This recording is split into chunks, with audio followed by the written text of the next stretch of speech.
नमस्कार। DPP news से सुभाष चौधरी। आज एक मौका मिला है मुसहवात सम्मेलन विद्यालय के अंदर गुरुजी से बात करने का।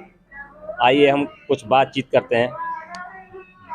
नमस्कार जी सर, क्या नाम है आपका? संजीव कुमार राठी। अच्छा सर, आपका यहाँ क्या पद है? मैं इंचार्ज हूँ। वैसे जूनियर में सहायक है और जो प्रमुख अध्यापक है उनका पद खाली है यहाँ पर, लेकिन मैं इंचार्ज हूँ सीनियर के होने के नाते यहाँ। चलो अच्छा, ये आपके यहाँ ये विद्यालय है, सम्मेलन है, यानी कि कक्षा 8 तक का, कक्षा 1 से 8 तक का। यहाँ पे बच्चों की संख्या लगभग कितनी है? संख्या है 150 के करीब है। अच्छा, और पढ़ाई का स्तर यहाँ किस टाइप का है आपके यहाँ? पढ़ाई का स्तर ठीक है और मेरे हिसाब से हर क्लास में जो है 20% बच्चे बहुत अच्छी पोजीशन में हैं, ब्रिलियंट वाले में हैं, और फिर उसके बाद मीडियम है, फिर जो है फिर कुछ लो ग्रेड में हैं जो बच्चे जिनके घर का स्तर जो है थोड़ा डाउन है, वो उनके माँ बाप उन्हें सपोर्ट कम करते हैं, लेकिन प्रयास जारी है, सब ठीक हो जाएगा। स्टाफ कम है हमारा।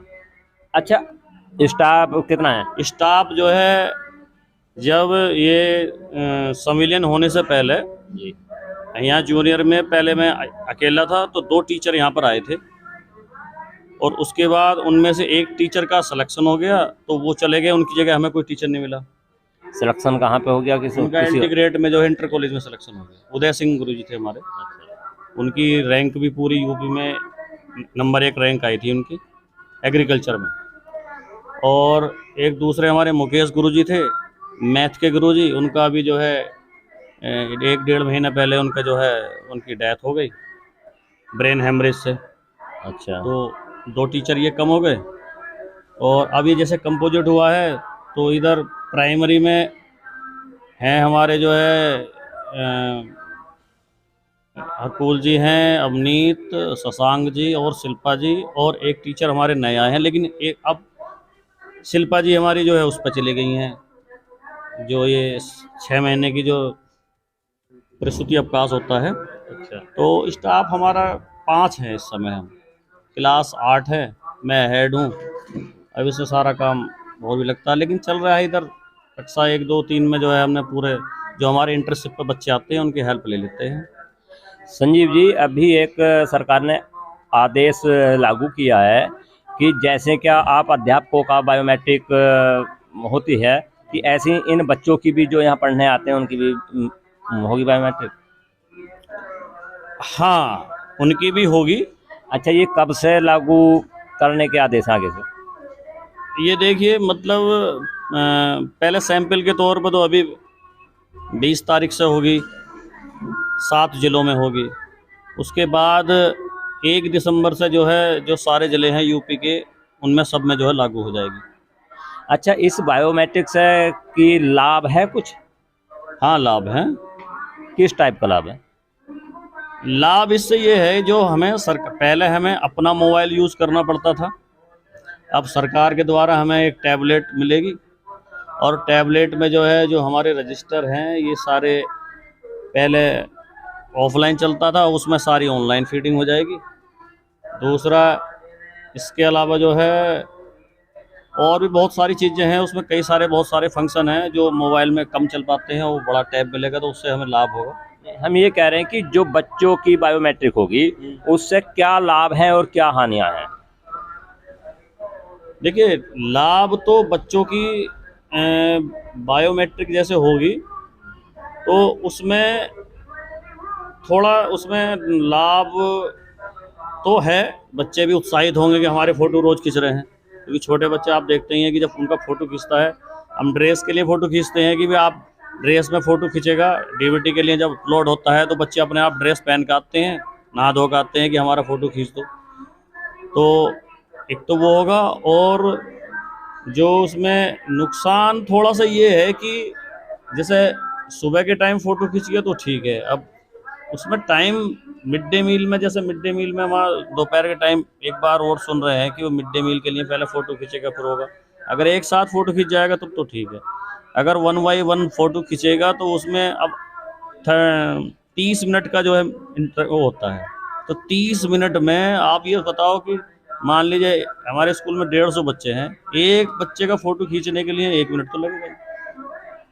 तो फिर 150 मिनट चाहिए, तो 150 मिनट फ़ोटो खींचने में चाहिए, फिर आधा घंटा खाना खाने में चाहिए। तो 150 मिनट में आधा घंटा जोड़ दो, कितने घंटे हो जाएंगे बताइए आप।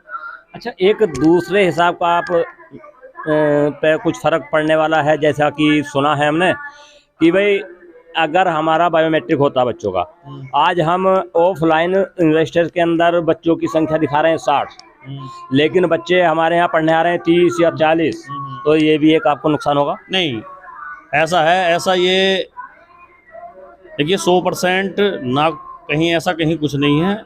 और टीचर्स जो है अपनी पूरी मेहनत कर रहे हैं, जितने बच्चे आते हैं उनमें से चढ़ाते हैं।